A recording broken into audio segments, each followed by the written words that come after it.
Anche Alessio Persio la gara del trofeo Memorial Massesi.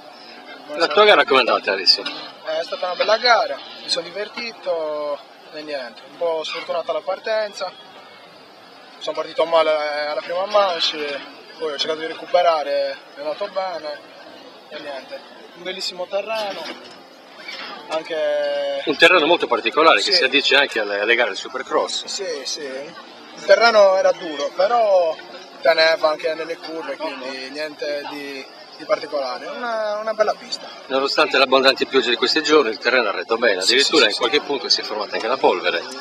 Alla fine. Adesso all'ultima manche sì, si è formata la polvere, però era sempre una bellissima pista, non è mancato nulla.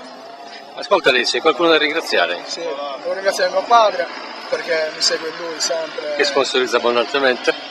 Ma non solo, anche per acquistare la moto,